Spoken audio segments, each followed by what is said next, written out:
শিখামণি ৰাভা, ঘৰ চাৰগাঁও গাছবাৰী। তোমাৰ কণ্টেষ্টেণ্ট নম্বৰটো কৈ দিয়া। মোৰ প্ৰতিযোগী নম্বৰ হৈছে 28। আজি তোমাৰ বয়সটো কোৱাচোন আগতে। মোৰ বয়স 15 বছৰ। 15 বছৰ। কিমান বছৰ পঢ়ি আছা? 10ম শ্ৰেণী। 10ম শ্ৰেণী ক্লাছ। ইয়াং জেনেৰেশ্যনত তোমাৰ হিচাপত এতিয়া সবচে ডাঙৰ মানে বিপদ কি হৈ আছে তোমাৰ হিচাপত? ইয়াং জেনেৰেশ্যনৰ কাৰণে সবচে মানে ডাঙৰ বিপদ এতিয়া তোমাৰ মতে কি হয় এইটো? মোবাইলটো। ওকে, কিহৰ কাৰণে? মোবাইলটোৰ কাৰণে বহুতো ল'ৰা ছোৱালী পঢ়াৰ পৰা দূৰত গৈছে।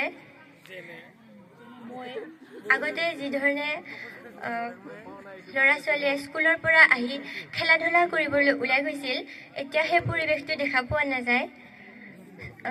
ছাত্ৰ ছাত্ৰীসকলে স্কুলৰ পৰা আহিকে মোবাইলটোত লাগে।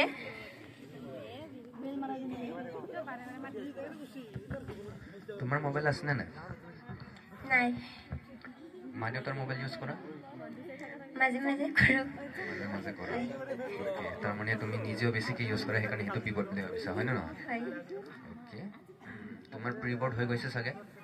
হৈ গৈছে। ৰিজাল্ট দিলে? নাই দিয়া। হাফ ইয়াৰলি কিমান পাৰ্চেণ্টেজ আহিছিলে তোমাৰ? 78। 78। অ'কে, তুমি কোনটো ষ্ট্ৰীমত যাম বুলি ভাবিছা? মানে ছাৰ? মেট্ৰিকৰ পিছত তুমি ছায়েন্সৰ ফালে যাবা, আৰ্টছৰ ফালে যাবা নে কমাৰ্চৰ ফালে যাবা? মই ছায়েন্স পঢ়িম বুলি ভাবিছোঁ। ছায়েন্স পঢ়িম বুলি ভাবিছা ন? অ'কে, ছায়েন্সৰ যিকোনো 3টা ছাবজেক্ট কৈ দিয়াচোন।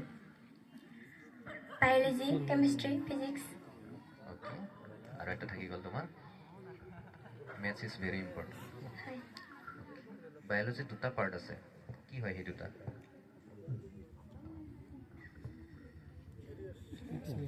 ক্ষমা কৰিব ছাৰ। বায়'লজি মানে বুজি পোৱা নহয়? জীৱন। হয়। ইয়েছ? হয়। অ'কে, তাতে 2টা পাৰ্ট আছে, সেই 2টা পাৰ্টটো কি হয় ভাবাচোন এনে? জীৱন থকা বস্তু দুবিধেই আছে, সেই দুবিধটো কি হয়? উদ্ভিদ আৰু প্ৰাণী। উদ্ভিদ আৰু প্ৰাণী। এইটো ইংলিছত কি বুলি কয়?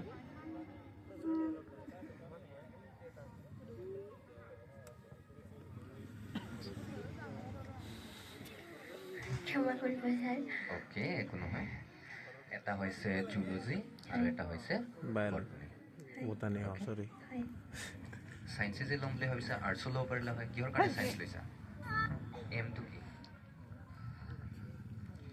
ছাৰ, মোৰ এজন ডাক্তৰ হ'বৰ মন, সেইকাৰণে ছায়েন্স ল'বৰ ইচ্ছা। ডক্টৰ হ'বৰ কাৰণে কিমান পাৰ্চেণ্টেজ লাগিব তোমাক হাই ছেকেণ্ডেৰীত জানানে নাই? নাজানো ছাৰ। মিনিমাম 75। তুমি যিহেতু ৰাভা, 5% ৰিজাৰ্ভেশ্যন থাকে। হয়। অ'কে, তো 5% অকণমান কম হ'লে হৈ যাব। হয়। এক্সাম এটা থাকে তাতে, সেই এক্সামটোৰ নামটো জানা? এণ্ট্ৰেঞ্চ এটা হয়। NEET exam. NEET exam. Okay, NEET pass কৰিবলৈ হ'লে তুমি ভালকৈ পঢ়িব লাগিব না বেয়াকৈ পঢ়িব লাগিব? ভালকৈ পঢ়িব লাগিব। সেই নীট এক্সামটো পাছ কৰিবলৈ হ'লে কিন্তু তুমি মোবাইলটো ইউজ কৰিব লাগিব কিন্তু। হয়। য়েছ? হয়। কিন্তু তুমি মোবাইলটো সেই ভাল দিশত ইউজ কৰিব লাগিব। কাৰণ আজিকালি অনলাইন কোচিঙো পায়। অ'কে, তোমাক এটা চিম্পল এটা এডভাইচ দিম, যিহেতু তুমি ছায়েন্সৰ ফালে যাব খুজিছা। যেতিয়া নেকি তুমি হাই ছেকেণ্ডেৰী পঢ়িবা, অ'কে, বহুতে কি কৰে, হাই ছেকেণ্ডেৰী পাৰ কৰাৰ পিছত 1 বছৰ ড্ৰপ দি দিয়ে প্ৰিপেৰেশ্যন কৰিবলৈ। সেইটো চবচে ডাঙৰ ভুল। অ'কে, ৱেষ্ট হৈ যায়, নপঢ়েও, তাৰপিছত বাই চান্স ক্লিয়াৰ নহ'লে সেই 1 বছৰটো গ'লেই তাৰ পঢ়াটো কমপ্লিট নহয়। তাতকৈ তুমি কি কৰিবা, যেতিয়া নেকি তুমি high secondary first year second year হ'ব ন, তেতিয়া তুমি কোচিং লৈ ল'বা। হয়তো অনলাইন কোচিং লোৱা নাইবা অফলাইন কোচিং লোৱা। অফলাইন কোচিঙৰ কাৰণে তুমি গুৱাহাটী নাইবা তেজপুৰ ল'বা।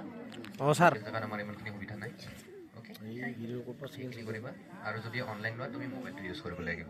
সেইকাৰণে মই কৈছোঁ যে মোবাইলটো ইজ ইম্পৰ্টেণ্ট, যদি তুমি ভাল দিশত ব্যৱহাৰ কৰা। Thank you. Thank you very much.